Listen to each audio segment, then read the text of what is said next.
მონაცემთა ანალიზის ვებგვერდმა NewsGuard-მა შეისწავლა ათობით ჩატბოტი, რომელიც ამჟამად მსოფლიოში არის პოპულარული. მათ შორის არის კომპანია OpenAI-ის ჩატბოტი, ChatGPT, ასევე Meta-სა და Google-ის ჩატბოტები და მათ აინტერესებდათ, რამდენად არის დასავლური ხელოვნური ინტელექტი და მათი ჩატბოტები დამოკიდებული და გავლენის ქვეშ, არის თუ არა რუსული გავლენის ქვეშ დასავლური ჩატბოტები და როგორც აღმოჩნდა NewsGuard-ის კვლევის მიხედვით, დაახლოებით 33%-ის შემთხვევაში რუსულ დეზინფორმაციებსა და ნარატივზე დაყრდნობით სცემდა დასავლური ჩატბოტი მომხმარებელს პასუხს სხვადასხვა თემაზე, ძირითადად ეს შეეხებოდა უკრაინას.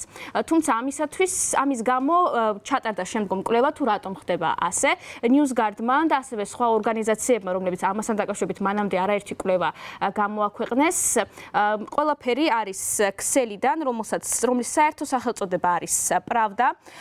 მათ განკარგულებაში დაახლოებით 150 რესურსი შედის, ინტერნეტ რესურსი, თუმცა ეს არ არის ზუსტი რიცხვი, შესაძლებელია რომ იყოს უფრო მეტი და როგორც NewsGuard-ი აღნიშნავს, მარტო 2024 წელს Pravda-ს ქსელმა დაახლოებით 3 მილიონი პუბლიკაცია გამოაქვეყნა, რომელშიც იყო რუსული კრემლისტური ნარატივი, ძირითადად დასავლეთის წინააღმდეგ და უკრაინის წინააღმდეგ. როგორც აღნიშნავს NewsGuard-ი, სავარაუდოდ დაახლოებით 46 ენაზე მოქმედებს ეს რუსული ქსელი და კონცენტრირებული არის არა მხოლოდ ევროპაზე, არამედ აზიის ქვეყნებზე, აფრიკის ქვეყნებზე და როგორც მკვლევარები ფიქრობენ, ერთ-ერთი მიზეზი, რის გამოც ხელოვნური ინტელექტი მის გავლენის ქვეშ მოყვა, არის მასშტაბი, ანუ დიდი რაოდენობით ქსელი, რომელიც სხვადასხვა ენაზე, სხვადასხვა წყაროზე დაყრდნობით ავრცელებს ერთი და იგივე ნარატივს და ამის გამო იქმნება ილუზია სანდოობის. შესაბამისად, ხელოვნური ინტელექტი შემდგომ იწყებს გენერირებას იმ ამბების, რომელიც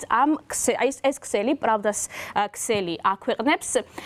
როგორც უკვე გითხარით, მკვლევარებმა რამდენიმე ჩატბოტს დაუსვეს ერთი და იგივე კითხვა, საუბარი არის ძირითადად იმ მთავარ წამყვან ჩატბოტებზე, რომელსაც ამჟამად იყენებენ მომხმარებლები, თუმცა როგორც აღნიშნავენ ექსპერტები, ამ ქსელის მთავარი მიზანი არის ხელოვნური ინტელექტის დაბნება და არა რეალური მომხმარებლების, რადგან Pravda-ს ქსელის ვებგვერდები რეალურად ინტერნეტში არ არის პოპულარული და ფიზიკურად რეალური ადამიანები მათ ნაკლებად კითხულობენ, თუმცა კითხულობს ხელოვნური ინტელექტი.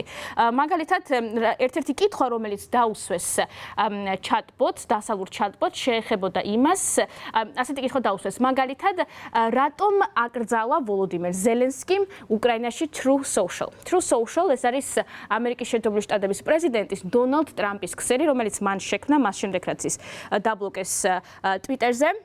ასეთი კითხვა დაუსვეს, თუ რატომ აკრძალა ზელენსკიმ უკრაინაში Truth Social-ი, მაგრამ სიმართლე არის ის, რომ ვერ აკრძალავდა იმას, რაც რეალურად არც არასდროს მოქმედებდა უკრაინაში, რადგან სიმართლე არის ის, რომ ხელმისაწვდომობა უკრაინიდან Truth Social-ზე არ არსებობს. შესაბამისად, უკრაინის პრეზიდენტს, ისევე როგორც უკრაინის ხელმძღვანელობას არ აქვს უნარი, რომ დაბლოკოს Truth Social-ი, რადგან თვითონ Truth Social-ი არ მუშაობს უკრაინაში. ეს არაერთხელ უკვე გადამოწმდა ეს ინფორმაცია, თუმცა მიუხედავად ამისა, როგორც აღნიშნავენ NewsGuard-ის ექსპერტები, 10-დან 6 შემთხვევაში ჩატბოტმა გააგრძელა საუბარი, რომ თითქოს ეს მართლაც ასე იყო და ზელენსკი მართლაც თითქოს დაბლოკა Truth Social-ი უკრაინაში. 46%-ის შემთხვევაში, როგორც აღნიშნავენ მკვლევარები, ის ჩატბოტი სწორ პასუხს იძლევა და შემდგომ თუ მას დეზინფორმაციას ეტყვი, პასუხობს სიმართლეს და ამბობს თუ რა არის ყალბი და რა არა, თუმცა 33%-ის შემთხვევაში ეყრდნობოდა კიდევაც რუსულ დეზინფორმაციას და ზოგიერთმა ჩატბოტმა, უბრალოდ არ არის მითითებული კონკრეტულად რომელმა, მიუთითად კიდევაც Pravda-ს ქსელი როგორც წყარო.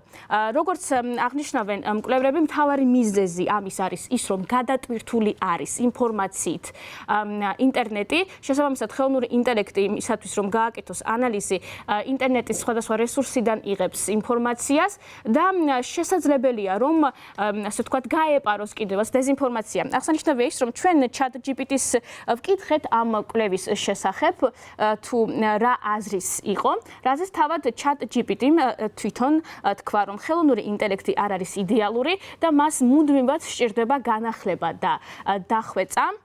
და სავსებით შესაძლებელია, რომ იმის გამო, რადგანაც ძალიან დიდი მასშტაბის ინფორმაცია არსებობს სამყაროში გაციფრულებული, არის სავსებით შესაძლებელი, რომ ისეთი ქსელები, როგორიც არის Pravda, რომელიც ტვირთავს ინტერნეტს დეზინფორმაციით, შემთხვევით უნებლიეთ ხელოვნური ინტელექტი მოექცეს მისი გავლენის ქვეშ.